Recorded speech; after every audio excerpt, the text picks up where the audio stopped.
آپ کے سامنے سبق کر گیا ہے عمر عبداللہ قاسم.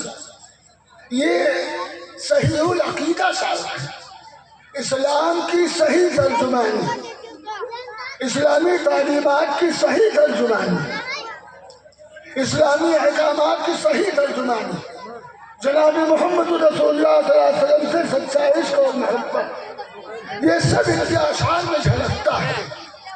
سننے والوں پر ایک وقت طاری ہوتا ہے. اسی طریقے سے ہم بڑے فخر کے ساتھ میں یہ بات کہہ سکتے ہیں کہ ہمارے ضلع بارہ بنکی میں قرآن کی تعلیم تو ایک زمانے سے چلے، لیکن قرآن کو تجوید کے ساتھ میں پڑھنا، تصحیح مخارج کے ساتھ میں پڑھنا، عمدہ لب و لہجے کے ساتھ میں پڑھنا، اس کی ابتدا ہمارے مابعد علمی جامعہ عربیہ امداد العلوم سے ہوئی ہے. ہمارے قاری علی حیدر صاحب سے پہلے ملک کے بہت مشہور بااناس قاری بجان علی صاحب نور اللہ مرحبا، ہم سب کے استاد ہیں. ایک زمانے تک انہوں نے اس فن قرات کے درخت کو زیت پور میں لگایا.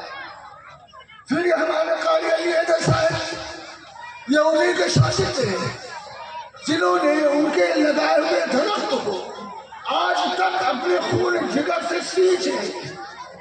اور یہ مولانا فرمان اور یہ مولانا زید اور یہ ہمارے جتنے شاگرد بیٹھے ہیں، مولانا سمیر، قاری ابو بکر، یہ سارے لوگ یہ ہمارے قاری صاحب مدد اللہ علیہ کے شاگرد ہیں، جو آج پورے ضلع میں فن قرات کی ایک نئی پہچان کر رہے ہیں. قرآن پڑھنے کا ایک نیا انداز لوگوں کو بتلا رہے ہیں. پورے ضلع میں نہیں بلکہ پاس پڑوس کے 8-10 ضلعوں میں چلے جائیں گے، کوئی گاؤں ایسا نہیں ہوگا جہاں پر ہم لوگوں کے شاگرد یا ہمارے مدرسے سے پڑھا ہوا کوئی ایک آدھ شاگرد نہ ملے. یہ اللہ کا احسان ہے، اللہ کا کرم ہے. اور آپ لوگوں کی دعائیں ہیں. یہ مدرسہ شمس الہدیٰ جس کی نظامت یہ ہمارے عزیز شاگرد قاری اظہار صاحب کر رہے ہیں، یہ اسی مدرسے کے پھول ہیں، اسی چمن کے پھول ہیں، اسی مدرسے میں کھیلے پڑے ہیں اور اس دور میں پتہ نہیں کتنے لوگ ہیں. کہنے کا مقصد یہ ہے کہ ابھی آپ نے قرات سنی، قرآن پڑھنے کا انداز دیکھا، اس کے بعد میں عمر عبداللہ صاحب قاسمی کی آپ نے بہترین نعت سنی، اس کے ساتھ ساتھ میں قاسم عثمانی صاحب کی نظامت سنی. آپ کے دلوں میں کچھ ہلچل پیدا ہوئی کہ نہیں پیدا ہوئی؟ کچھ ہلچل پیدا ہوئی؟ کیسی ہلچل، کیسا اختلاف، کیسی سوچ کہ میرا بیٹا بھی اسی طرح قرآن پڑھے؟ اتنے بڑے مجمع میں میرا بیٹا بھی اسی طرح قرآن پڑھے، اور اتنے بڑے مجمع میں عمر عبداللہ قاسمی جیسا ناطخواں میرا بیٹا بھی بنے، اور اتنے بڑے مجمع میں قاسم عثمانی جیسا ناظم یہ جلسے کی نظامت کرے، اور اتنے مجمع میں یہ بڑی تعداد علماء کرام کی اور مہمانوں کی آپ کے جلسے بھی آئے. کیا آپ کے دل میں حیثیت پیدا نہیں ہوئی؟ سنو بھائیو سنو، ہم کو زیادہ لمبی چوڑی بات نہیں کریں گے، طبیعت ٹھیک نہیں، گلا ویسے بیٹھا ہوا، مگر یہ آپ لوگوں کی محبت میں، قاری صاحب کی محبت میں، ہمارے عزیز شاگرد ہیں ان کی محبت میں ہم لوگ چلے جائیں. ایک بات سنو، طلب ایک عجیب چیز ہے. طلب، اس کو طلب کہو تاسس یا طلب کہو، ایک عجیب چیز ہے. ابو طالب جن کا نام طالب تھا، طالب کے معنی چاہنے والا، طالب کے معنی طلب کرنے والا، طالب کے معنی مانگنے والا، طالب کے معنی ہاتھ پھیلانے والا، طالب کے معنی دامن پھیلانے والا. نام طالب ضرور ہے، نبی جن کی گود میں کھیلے ہیں، نبی جن کے کندھوں میں بیٹھے ہیں، نبی جن کی انگلی پکڑ کے چلے ہیں، نبی جن کے آگے پیچھے چلے ہیں. ابو طالب اپنے بچوں کو کھانا بعد میں کھلاتے تھے، لیکن حضور کو کھانا پہلے کھلاتے تھے. ابو طالب حضور اپنے بچوں کا انتظام بعد میں کرتے تھے، لیکن اپنے محمد بھتیجے کا انتظام پہلے کرتے تھے. نام ابو طالب حضور کے آگے پیچھے ہیں، لیکن دل میں ایمان کی طلب پیدا نہیں. ابھی رات میں خبر آئی تھی، خاموش ہو جاؤ تھوڑی دیر.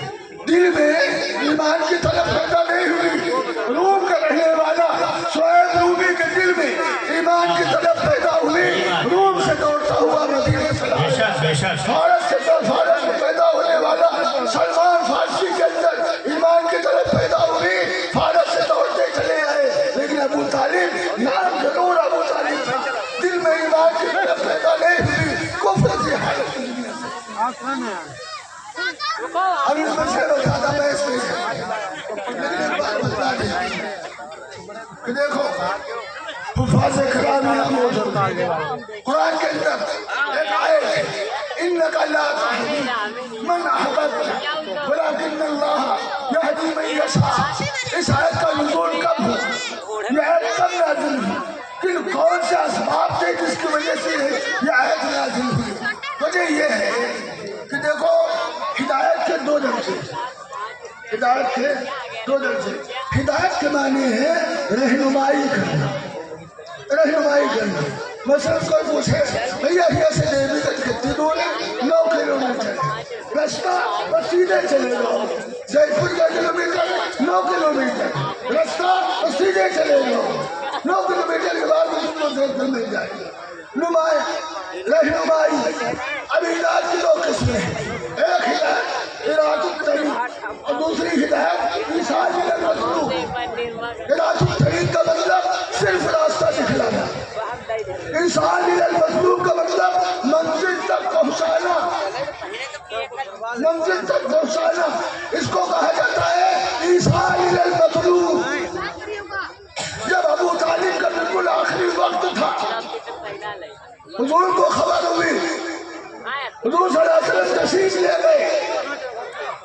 اپنے چچا کے منہ کے پاس اپنا کان حضور نے دیا اور کہا چچا ہمارے کان میں کلمہ پڑھ دو، میرے کان میں کلمہ پڑھ دیجئے.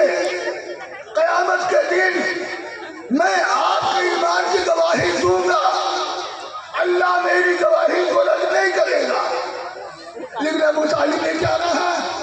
ابو طالب نے کہا بھیا تمہاری بات صحیح ہے، ہم مانتے ہیں، لیکن باپ دادا کے دین کو مانے تھے.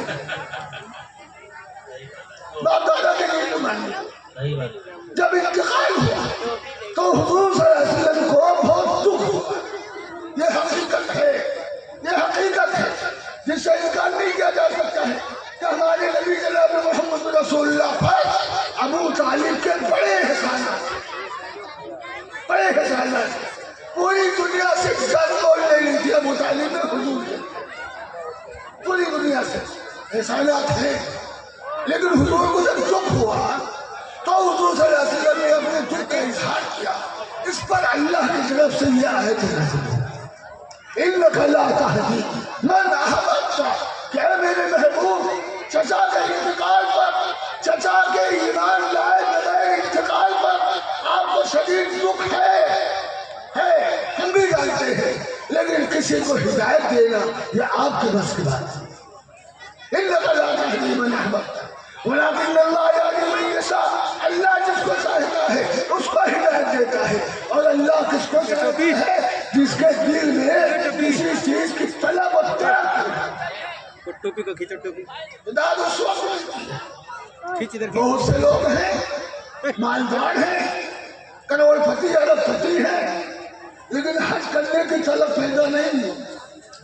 10 لوگوں کا اپنے خرچے سے حج میں بھیج دی ہے نا، طلب نہیں پیدا ہوئی. آج تک نہیں جا پائے، مر گئے، دنیا سے چلے گئے، لیکن خود حج نہیں کر پائے. کیوں نہیں کر پائے؟ طلب پیدا نہیں. طلب پیدا ہوتی اللہ راستہ بناتا. مثنوی مولانا روم کے اندر مولانا روم رحمۃ اللہ علیہ نے ایک حکایت لکھی ہے. وہ حکایت یہ ہے کہ ایک مرتبہ جب حج کا زمانہ آیا، لوگ حج کے لیے جانے لگے، تو چیوٹی نے اللہ سے کہا اللہ میاں حج کا ٹائم آئے گا لوگ حج کے لیے جا رہے ہیں ہمارا احساس ہے کیا ہم حج کرنے گئے تھے اور اپنے آقا کے روزے پر حاضر ہو کر میں بھی سلام دیتی کون کہہ رہی ہے چیوٹی چیوٹی چیوٹی کہتی کہ اللہ میری بھی تمنا ہے کہ میں اپنے آقا کے روزے پر حاضر ہو کر اور کھڑی ہو کر کے میں بھی سلام پڑھتی مگر کیا کروں ایک تو ذرا سی ہوں چھوٹی سی ہوں اور دوسرے 7 سمندر پار کر کے جانا ہے کیسے طلب پیدا ہوئی نا بات طلب پہ چلے طلب پیدا ہوئی اللہ نے راستہ کھولا اللہ نے چیوٹی سے کہا کہ تو کاہے پریشان ہے میں اگر چاہوں تو تجھ کو یہاں سے اٹھا کر گنبد خضرا پر اٹھا کر سکتا ہوں لیکن میں نے دنیا میں اسباب پیدا کیے ہیں سبب اختیار کچھ پاگل گھوم رہے دنیا میں ہے نا کچھ پاگل گھوم رہے دنیا میں کہیں بس چپ سے رہو دین کا کام کرو دکان میں تالا بند کرو کیا آپ حضور صلی اللہ علیہ وسلم سے زیادہ سمجھدار ہو گے کیا آپ صحابہ سے زیادہ سمجھدار ہو گے صحابہ نے دنیا کے کام کرتے کرتے دین کا کام کیا اور جو صحابہ اپنا ملک چھوڑ کر دوسرے ملکوں میں گئے وہاں اللہ نے ان کو مال کہ سال بھر میں وہی خرچ نہیں ہوگا تو چیوٹی سے اللہ نے کہا کہ ٹھیک ہے ایسا کرو ستوا بشان باندھو سامان اکٹھا کرو اللہ تو اپنی پیٹھ پا اور نکلو اپنے پیٹھ سے اور چلو جہاں تک چل سکتے جہاں تک چل سکو وہاں تک چلو جب تم عاجز ہو جاؤ گی وہی میری مدد آئے چیوٹی اپنا ستوا بشان باندھ کے جھولا منگڑا تیار کر کے اپنی پیٹھ پر آدھی لوگ چلی اپنے دل سے چل رہی ہے چل رہی ہے چل رہی ہے چل رہی ہے اب طاقت جب آگے لگی لڑک جائے الٹی پڑی ہے تھوڑی دیر سکسالی اس کے بعد میں پھر کروٹ لے کے سیدھی بھائی پھر چلنا شروع کی پھر الٹ گئی پھر پڑی ہے میں اتنے سے پھر سکسا کے پھر چلا گئی یہاں تک کہ اب جب چوٹی پلٹی ہے تو اس کے بدن میں ہمت نہیں ہے کروٹ بدل کر چل لیتی بس آج صبح گنبد خضرا پر رہنے والے کبوتروں نے اللہ سے پوچھا کہ اللہ آج میرا کھانا پانی آپ نے کس میدان میں رکھا ہے کہاں جاؤں پیٹ بھرنے کے لیے اللہ نے وہی میدان بتایا کون سا میدان میں نے سنے تھے کہ نہیں سنے تھے کون سا میدان جہاں سے اٹھی الٹ گئی ہے اب سیدھی ہونے کی ہمت نہیں ہے اللہ نے فرمایا چل وہی اٹھا کبوتر کو بھیجا کبوتر بالکل اس کے پاس اترا چیوٹی سے اللہ نے کہا کہ تھوڑا جیون پیدا کرو اتنی بزدل نہ بنو ہمت پیدا کرو سیکھ لو اتنی ہمت کہ بنچل بنچل کے ایک ایک پر بخوش کر رہی ہے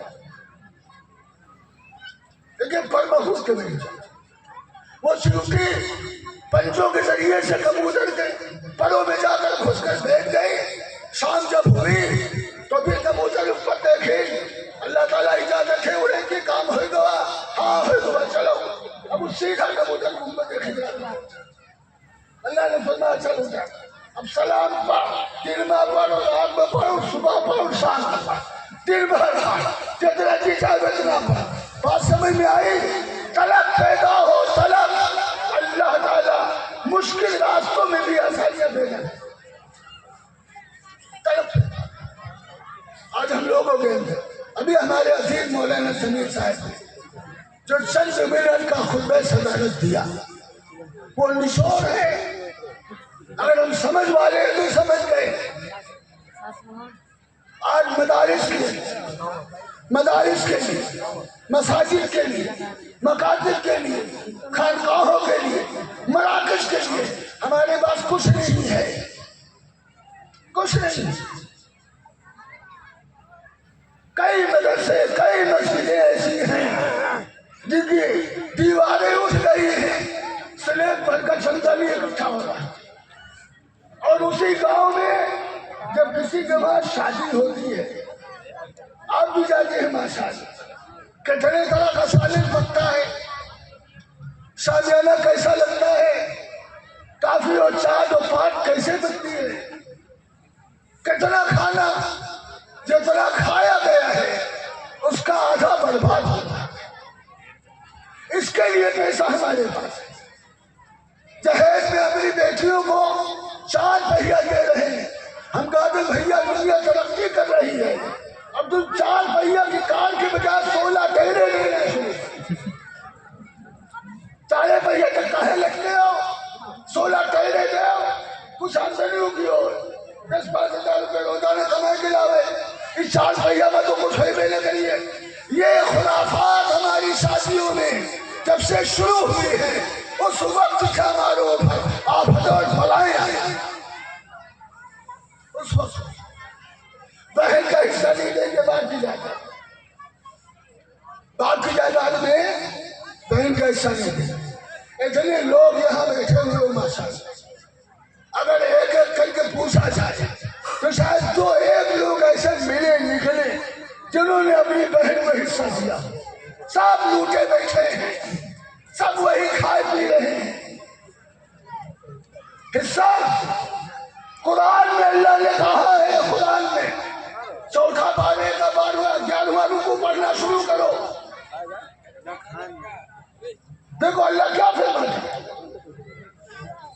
بہن کا حصہ، باپ کی جائیداد سے تو بھائیوں کی، باپ خالی بھائی کا والی ہے، ماں نے صرف بھائیوں کو دودھ پلایا ہے، اور یہ جو تمہاری بہنیں ہیں کسی دوسرے گھر سے مانگ کے لائے تھے یا کہیں سے اٹھا لائے تھے یا کہیں سڑک پر پڑی ہوئی ملی تھی۔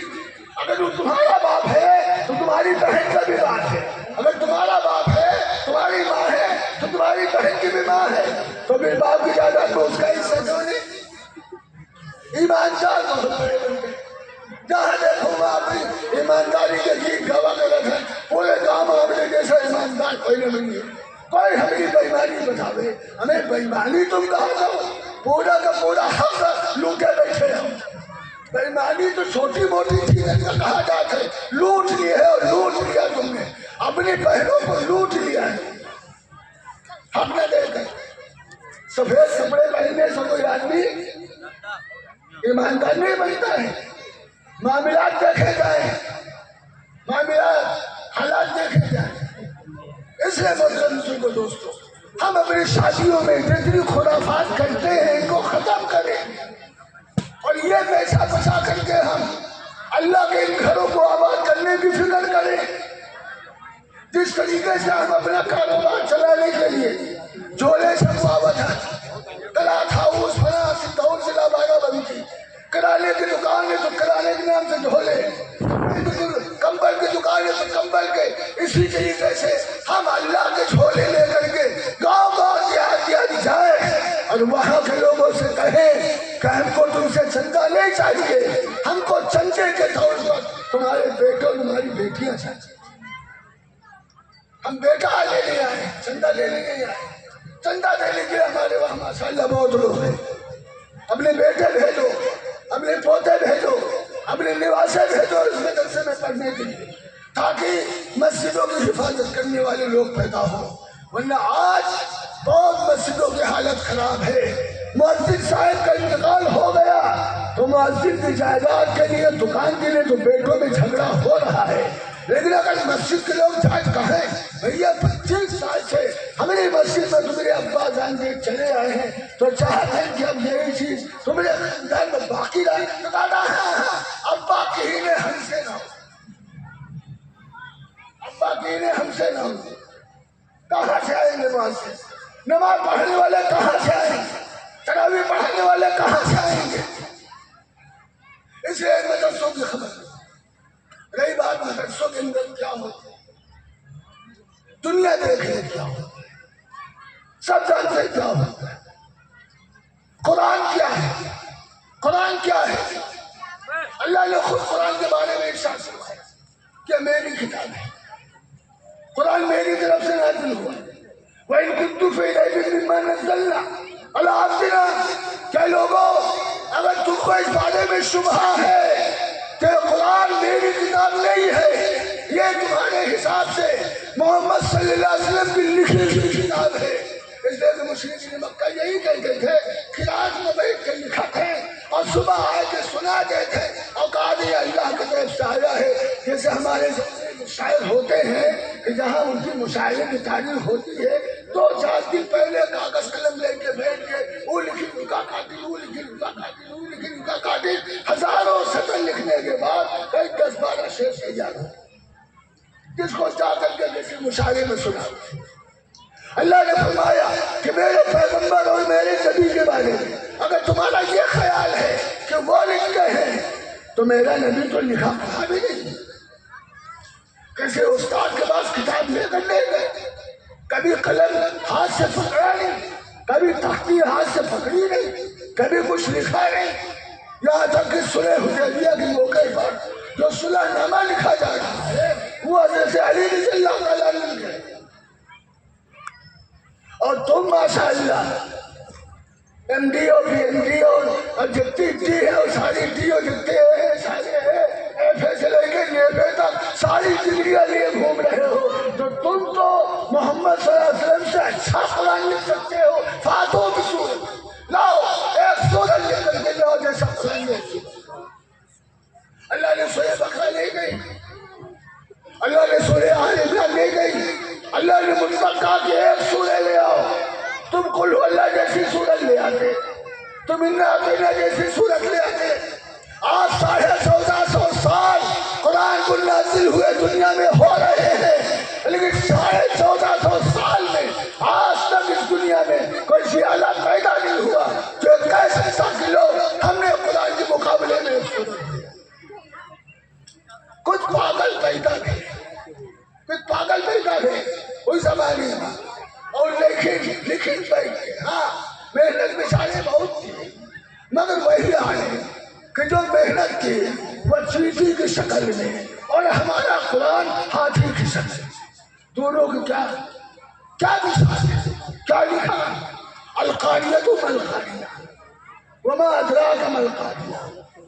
یہ ایک آیت ہے قرآن، اس کے وزن پر انہوں نے لکھا الفیل والفیل وما ادراک ما الفیل لہ خرطوم طویل. ارے ہاتھی ہاتھی، اور جانتے ہو ہاتھی کیا ہے؟ اس کی لمبی سونڈ ہوتی ہے. ارے بھیا کون عجیب بات بتائے.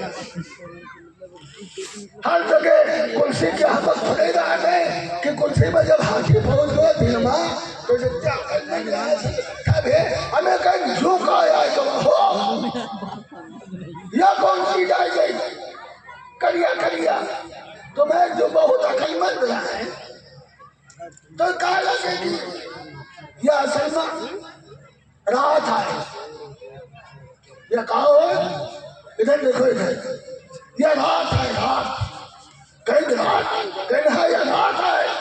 اب سورج نکلا ہے تو وہ رات اکٹھا ہو گئی ہوا ہے اور جب رات ہوئی ہے میں پھینکا بھی اور شام سے پہلے ہاتھی دوسرے گھر چلا دو دن دیکھا رات ہے گائے. اور جب صبح ہوئی ہے تو پھر تو ہر جگہ کرسی کا اہمیت نہیں لیتے. القاریۃ ما القاریہ وما ادراک ما القاریہ.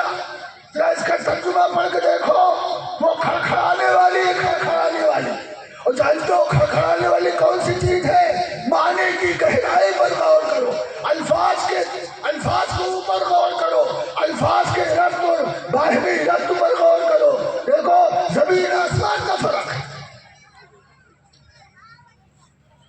اس لیے اللہ نے فرمایا وَإِن كُنتُمْ فِي رَيْبٍ مِّمَّا نَزَّلْنَا عَلَىٰ عَبْدِنَا فَأْتُوا بِسُورَةٍ مِّن مِّثْلِهِ وَادْعُوا شُهَدَاءَكُمْ. اللہ نے فرمایا ایک بات اور کان کھول کے سنو، اکیلے ہم تم سے نہیں کہا تھا، پوری دنیا کے اپنے جیسے تمام لوگوں کو بلا کر کے جمع کر دو، پوری دنیا کے، اور سب مل کر کے ایک آیت لے سب مل کر کے ایک سورہ لیا. پھر آگے اللہ نے فرمایا فَإِن لَّمْ تَفْعَلُوا، اگر بند نہ کر پائے، پھر یقین کے ساتھ اللہ فرماتا ولن تفعلوا، قطعی نہیں کر پاؤ، فاتقوا النار التي وقودها الناس والحجارة۔ کہنے کا مقصد یہ کہ قرآن وہ عظیم اور مقدس کتاب ہے جو قیامت تک باقی رہے۔ ابھی مولانا سمیر صاحب نے اس بات بتلائی کہ قرآن قیامت تک باقی رہے گا، تو قرآن کے پڑھنے والے بھی قیامت تک باقی رہیں گے۔ جب قرآن ختم ہوگا تو ایمان والے ختم ہوں گے، جب تک قرآن ہے تب تک قرآن کے پڑھنے والے دنیا میں موجود ہیں۔ اس لیے سے بزرگ دوست ہم تھوڑا خیال ادھر کریں تاکہ یہ مدارس جو نگڑے اور لولے کی شکل میں چل رہے ہیں ان کے پیروں میں طاقت پیدا ہو، یہ دوڑنے لگے اور دنیا کے عام لوگوں کو ان مدارس میں پڑھنے والے بچوں سے فائدہ ملے۔ ایک آخری بات جو قرآن کی 2 آیتیں ہم نے اور پڑھی، دیکھو اس وقت ہم لوگوں کے عقیدے اور معاملات دونوں بہت خراب ہیں۔ معاملات کے بارے میں تو پوچھو نا، ماشاء اللہ حاجی، نمازی، زکاتی، رمضانی، بقرعیدی اور وفاتی ہے نا، کوئی بات ہے، اور سکراتی ہے نا، کوئی باقی نہیں ہے جو اپنے آپ کو سب سے زیادہ ایماندار نہ بتلاتا اور اپنی ایمانداری کا اور اپنے اعمال کا وقتاً فوقتاً اظہار نہ کرتا ہو کسی نہ کسی بہانے سے۔ یہ عیب عام ہے ہم لوگوں میں۔ ہمارے جو حاجی لوگ ہیں، ہم معافی کے ساتھ ایک بات اکثر کہتے ہیں کہ اللہ نے حج 1 مرتبہ فرض کیا ہے، مکے سے مدینہ یا مدینے سے مکے کا سفر 485 کلومیٹر، 500 کلومیٹر مان لو، جیسے یہاں سے دلی 485 کلومیٹر۔ حضور صلی اللہ علیہ وسلم مدینے میں 11 سال تک تقریباً باہر آئے۔ اس 11 سال میں حضور نے صرف ایک حج کیا، ایک حج کیا، دوری کرتی ہے 500 کلومیٹر، ایک حج کیا۔ عمرے نے کیے بے اختلاف روایت 3 یا 4 عمرے کیے، بس پوری نبی کی زندگی کے حج اور عمرے کا خلاصہ ہی ہے۔ ہم لوگ کیا دیکھ رہے تھے، ہم لوگ کیا ہمارے سگا بھائی اس کی جیب میں 10 روپے نہیں ہے کہ وہ ایک وقت کی خوراک، ایک خوراک دوا لے، کھانے کے لیے اس کے گھر میں ایک لقمہ نہیں ہے۔ اور بھیا حاجی صاحب پہلی دفعہ حج کرے گئے رہے تو میاں بی بی اور ایک لڑکے ایک بہو کریں گے 1 سال لگن کا، اب دوبارہ 2 سال کے بعد میں پھر جا رہے ہیں تو بھی میاں بی بی جا رہے، 2 دن بہو 2 دن لڑکے وہ جائے رہے۔ اس کے بعد میں جب سب حج کر چکے تو اب عمرہ شروع ہوا، ہر سال 4-5 آدمی عمرہ کرے جا رہے ہیں۔ انہیں ان کے سگے بھائی، انہیں ان کی سگی بہن بھوکھوں مر رہی ہے، علاج کے لیے 10 روپے نہیں ہے، لیکن ان کو توفیق نہیں ہوتی ہے کہ حج نہ کرو۔ حج میں خرچ ہونے والی ساری رقم اپنے بھائیوں میں اور اپنی بہنوں میں تقسیم کر دو تاکہ ان کی جوان بہنوں کا نکاح کا بندوبست ہو سکے، ان کی جوان بیٹیوں کے نکاح وقت پر ہو جائے تاکہ ان کے قدم بھٹکنے نہ پائے۔ وہ ہماری بھانجی ہے یا ہماری بھتیجی ہے، گھر سے باہر قدم نکل گیا، تمہاری آبرو لٹ گئی، تمہاری عزت ختم ہو گئی، رکھ لیے بیٹھے رہو اپنی دولت۔ سوچ رہے اب جو آج 4-4 5-5 حج کی اور اس کے بعد میں 8-8 10 عمرے تھے، وہ کہ گھر کا کبھی پہنچو، گھر کا پہنچو کبھی، یا کہیں ملاقات ہوئی تو باتیں بات میں کہیے اللہ کا احسان ہے، مولانا صاحب بڑا احسان ہے، بیٹری ختم، اس زندگی میں 6 حج کیے ہیں، 16 عمرے، سب اللہ کریں گے، اللہ کریں گے۔ تو جب اللہ کریں گے تو سب سے کاہے قادر ہونا، سب سے کہا کرتے ایک صاحب حج کر کے آئے تو کرانے والے دکان پر گئے، اسے نے بھیا ہمارا نام لکھا رہا ہوں، تو بیچارہ خوش ہو گیا کہ 5 سال کا بقایا شاید آج دے دے۔ وہ گھنٹہ کھان کے بعد میں رجسٹر پلٹ کے جب نام نکالی تو کہیں ہاں یہ نام تو میرا ہے، پیسے جوڑ کے بتاؤ، کہیں پیسے زیادہ بتاؤ، ہم حج کر کے آئے ہیں، اب ہمارے نام کے آگے پہلے حج میں ہمارے نام کے آگے پہلے یہی کہا دیا پیسے بعد میں ہم ایک حاجی صاحب ہیں کالو تو اکثر عام طور پر جب حج کرے آدمی جاتے ہیں تو اپنے بلائے کہ بھیا حساب کتاب کر لو، معافی تلافی کر لیتے، یا پیسے اگر موجود ہیں تو لڑکے سے بتا دیں کہ دیکھو چچا کے 5,000 ان کے 10,000 ان کے 25,000، اگر نہ ہوئی بات تو کوئی جگہ گھر پہ بات دیتی تو لوگ پہنچے اس کے پاس، کہنا حاجی صاحب سلام علیکم، مٹھائی مٹھائی نہیں کھیلے، مٹھائی کھلے، کہنا حاجی صاحب روز مبارک ہو یا حج کریں جا رہے، کہنا بھیا دعا کرو اللہ تعالیٰ پہنچا دے، کہنا دعا تو کہیں جا رہی تو پرچہ جیب سے نکال کے ان کا پکڑی، کہنا حاجی صاحب جائے سے پہلے پہلے حساب کر دے دو، ہمیں کہیں حج کرے جا رہے ہیں کہ مرے جا رہے ہیں، کہا کہ مرے جا رہے ہیں، کہا حج کرے جا رہے ہیں، لوٹ کئی بار حساب سے آپ سارے لوگ ماشاءاللہ اہل علم بیٹھے ہو، آپ خود ہی فیصلہ کریں کہ ایسے حاجیوں کا حج قبول کیا جائے گا کہ قبول نہیں کیا، جو صرف نام کے لیے ہے۔ اس لیے بزرگوں دوستوں ہم ان تمام خرافات سے اپنے آپ کو بچائیں۔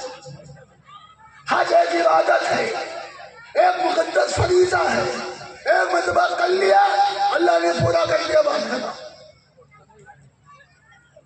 اور جو آیت ہم نے پڑھی اب کو 10-5 منٹ اس کے تعلق سے بات ہو، اس دنیا میں سب سے زیادہ پاک انسان کون ہے؟ پوری دنیا میں سب سے زیادہ پاک انسان کون ہے بھائی؟ بولو کون ہے؟ ہم سب کے آقا جناب محمد رسول اللہ ہے نا؟ ہے ایسا کہ نہیں خالی ہماری بات پر کھوپڑی نہ ہلایا کہ تم اور سوچ لو کا کہ لے حضور پاک علیہ السلام سے بڑھ کر اس دنیا میں کوئی پاک نہیں، اور جب حضور سے بڑھ کر کوئی پاک نہیں ہے تو حضور کی بیویوں سے بڑھ کر بھی کوئی عورت پاک نہیں ہے،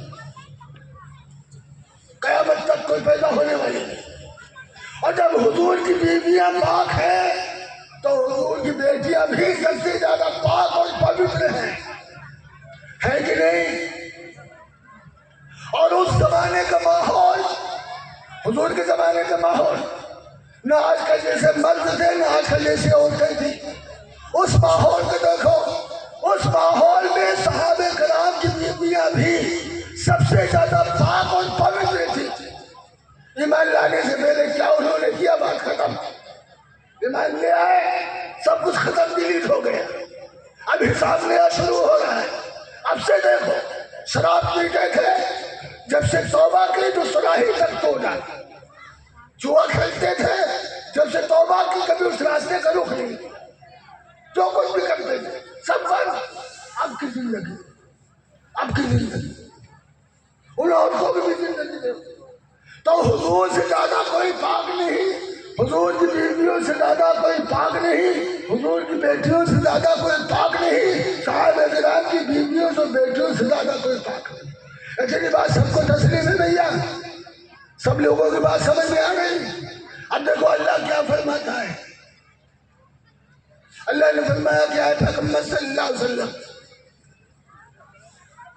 آپ اپنی بیویوں سے فرما دیجیے، بیویوں سے وَبَنَاتِكُمْ اور اپنی بیٹیوں سے فرما دیجیے، وَنِسَاءِ الْمُؤْمِنِينَ اور مسلمانوں کی عورتوں سے فرما دیجیے، يُدْنِينَ عَلَيْهِنَّ مِنْ جَلَابِيبِهِنَّ کہ جب وہ کسی ضرورت کی وجہ سے گھر سے باہر نکلے تو ایسی چادر اوڑھے جس میں پورا بدن بند ہو، صرف ایک آنکھ راستہ دیکھنے کے لیے کھلی ہو۔ یہ سائز کی تفسیر مفسر ہے، صحابہ میں جو سب سے بڑے مفسر ہیں حضرت عبداللہ بن عباس رضی اللہ تعالیٰ عنہ نے اس آیت کی تشریح کی ہے کہ یدنین علیہن من جلابیبہن کا اس کا مطلب یہ ہے کہ عورت کا پورا بدن ایسا بند ہو کہ راستہ دیکھنے کے لیے دونوں آنکھیں نہیں، انہوں نے لکھا کہ صرف ایک آنکھ۔ علامہ عاشق العلم رفیع رحمۃ اللہ علیہ ایک تفسیر ہے اسرار القرآن، بڑی زبردست تفسیر ہے، اب اندازہ لگاؤ اتنی پاک پوتر بیویوں، اللہ پاک اتنی پاک پوتر اپنی بندیوں کو پردے میں رہنے کا حکم نبی کے ذریعے سے بھیجا۔ آج کل موجودہ وقت کے کچھ بہت پڑھے لکھے لوگ یہ بات کہتے ہیں کہ آیت پردہ کا تعلق عہد صحابہ سے تھا بس، تو اگر آیت پردہ کا تعلق عہد صحابہ سے تو آیت نماز کا تعلق بھی عہد صحابہ سے، حیات صحابہ سے مان لو بہت چھٹی لے لو بھیا، زکوٰۃ کو بھی انہیں سے مان لو بہت چھٹی لے لو، حج کو بھی انہیں سے مان لو بہت چھٹی لے لو، قربانی انہیں سے مان لو بہت چھٹی لے لو، آرام سے گھومو بات کرنا۔ قرآنی آیات مخصوص نہیں ہے، قرآنی آیات عمومیت کے ساتھ میں نازل ہوتی ہے۔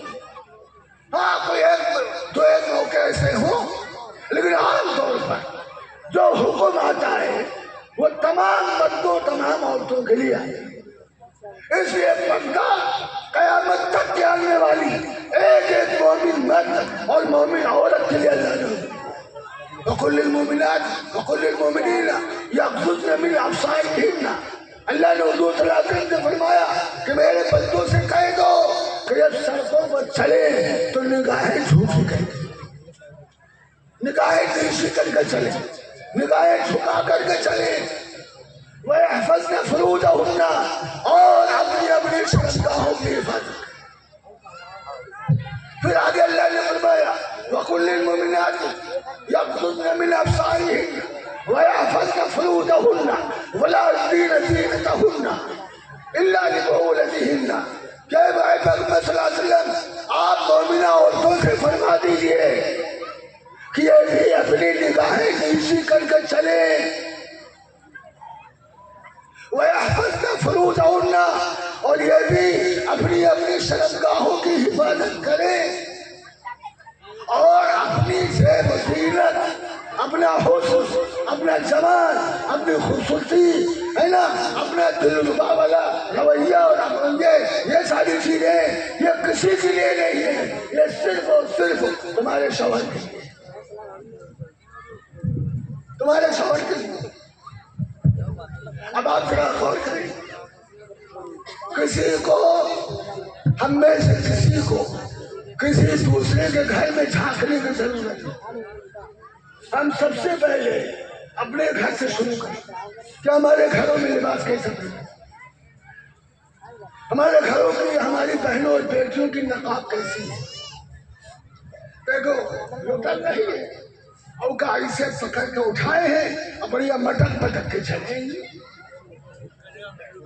پورا شہر کھلا ہوا، دروازے کوئی جھاڑو والا آ جائے، کوئی کچرے والا آ جائے، کوئی پیشے والا آ جائے، سن لے بس بس بس بس بس دوڑی جا رہی ہے، سلوار اتنی اونچی ہے پھرا دو، پوچھا لگا ہو جائے، چمپل پیچھے کا پوچھا ہے، پھٹ سے دروازہ کھول دی، بھیا کتنے کھائے، بھیا کتنے کھائے، کیسے گاڑی بھی وہ کہہ رہا جھاڑو 50 روپے کے، زبردستوں کا 40 روپے دے تھے، لو 40 کا لے لو، وہ ایک ہاتھ سے جھاڑو اپنا کھینچے تھے اور دوسرے ہاتھ سے تمہاری بیوی کا ہاتھ پکڑے، چھوڑو ہی کا چھوڑو ہی کا چھوڑو ہی کا، آنکھیں کھینچی کے بعد ہنس کر کے مسکرا کر کے ٹیڑھی سیدھی ہو کر کسی سے ویسے ہی ہمارا حسن، ہمارا جمال، ہماری خوبصورتی، ہماری کمر کا لچکیلا پن، ان چیزوں کو دیکھ کر 50 والی چیز 40 میں لے یہی باقی ہے پردہ۔ اور ایک بات ہم بڑے فخر کے ساتھ میں کہتے ہیں کہ اسلام نے جتنا عفت کا اور پاکی کا اور عصمت کا اور آبرو کا اور عزت کا خیال رکھا ہے، دنیا کے کسی مذہب میں ایسا دو کوڑی کے بنا۔ ہمارے اسلام نے، ہمارے قرآن نے، ہمارے آقا نے، ہمارے اللہ نے اپنے امتیوں کو اور اپنے بندوں کو جو تلقین کی ہے وہ اس بات کی تلقین کی ہے کہ ایک مسلمان کی زندگی میں سب سے زیادہ قیمتی چیز اگر کوئی ہے تو پہلے نمبر پر اس کا ایمان ہے، اور ایمان کے بعد اگر کوئی سب سے زیادہ قیمتی چیز ہے تو وہ اس کی عزت اور آبرو۔ اگر عزت اور آبرو چلی گئی تمہارے پاس سے، تمہاری بیٹی کی لٹ گئی، تمہاری بہن نے لٹوا لیا خوشی خوشی، تو قسم خدا پاک کی تم چاہے اپنے وقت کی شہزادی ہو لیکن اللہ کی نظروں سے گر گئی ہو، اب تمہاری اللہ کی نظروں میں کوئی قیمت نہیں۔ یہ وہ قیمت ہے۔ آج کل دیکھو اتنی برائی کیوں پھیلی؟ ہم تو اکثر یہ بات کہتے ہیں کہ ہماری بہنیں، ہماری بیٹیاں کالج میں پڑھتی ہیں، کالج میں پڑھتی ہیں، کیسا لباس پہن کے جاتی ہیں؟ آپ کے سامنے سے نکلتی کہ نہیں؟ ہم باپ ہیں، ہم بھائی ہیں، ہمارے سامنے سے پہن کے نکلتی، کبھی ٹوکا ہم نے تو کہاں پہن کے جا رہی ہو؟ اسپین کہاں ہے اس کی؟ جمپل اتنا اونچا کیا ہو؟ ابھی گلا یہاں تک کے کایا کٹا، ذرا سے جھکو تو بدن کا سب کچھ نظر آئے۔ کبھی باپ نے ٹوکا، کبھی ماں نے ٹوکا، کبھی غیرت بھائی نے ٹوکا، کبھی نہیں ٹوکا۔ نتیجہ کیا نہیں؟ ایک مثال میں سنے کہ جب آپ کھئی ہو تو آگے آئے کہ نہیں؟ آپ کھئی ہو تو انگارے کے لیے ڈھیل ہوگی، جو کھئی ہو گئی تو اتنی چھوٹتی ہے، اتنی چھوٹتی ہے کہ جہاں جی چاہتا ہو رات گزار لیتی، جس کے ساتھ جی چاہتا ہے چلی جاتی، کسی کو اطلاع نہیں۔ اتنی آزادی مذہب اسلام نے ایسی آزادی تو نہیں۔ مذہب اسلام نے تو پردے میں رہنے کا حکم دیا، وَقَرْنَ فِي بُيُوتِكُنَّ۔ ازواج مطہرات کو اللہ نے مخاطب کر کے کہا ہے کہ پردے کے حال میں رہو، وَإِذَا سَأَلْتُمُوهُنَّ، اور اللہ نے اس وقت بھی اپنے بندوں کو مخاطب کر کے کہا کہ میرے نبی کے صحابہ اگر تم کو کوئی سی ضرورت سے ازواج مطہرات کے پاس جانا پڑے، اگر جو تمہاری مائیں ہیں لیکن کوئی سوال کرنا ہو تو پردے سے پیچھے سے۔ اس لیے محترم دوستو، حالات نازک سے نازک تر ہوتے چلے جا رہے ہیں۔ ہماری بہنیں بہن ان کے قدم گھروں سے نکل رہے ہیں، وہ اپنے چند روزہ عیاشی کی زندگی گزارنے کے لیے جو نشہ پینا انہوں نے سگریٹ پینا شروع کیا ہے، اس سگریٹ کے نشے کو طلب کو پوری کرنے کے لیے اپنی عزت بھی داؤ پر لگا دی۔ یہ المیہ ہے، اور وجہ کیا ہے کہ اسلام نے جو ابتدائی طور پر بچوں کی تعلیم اور تربیت کا ایک نظم اس امت کو دیا تھا، اس امت نے اس کو چھوڑ دیا۔ جب کسی آدمی کو 5 منزل مکان بنوانا ہوتا ہے تو دیکھو ہمارے اسفاق بھائی مستری صاحب بیٹھے ہیں، تو ان کے پاس آوت ہے تو ان سے کہا کہ کتنی موٹی سریا اور کتنا موٹا بل 5 منزل بنانا ہے، تو حساب سے بتائیں گے۔ اب 5 کے بجائے 6 بنائے لو، کوئی مسئلہ نہیں۔ یہ ہماری اولادیں جو چھوٹے چھوٹے بچے اور بچیاں بیٹھی ہیں، یہ آئندہ کی ہماری نسلیں ہیں۔ اگر ہم نے ان کو کسی اسلامی مدرسے کی پرائمری میں نہ پڑھا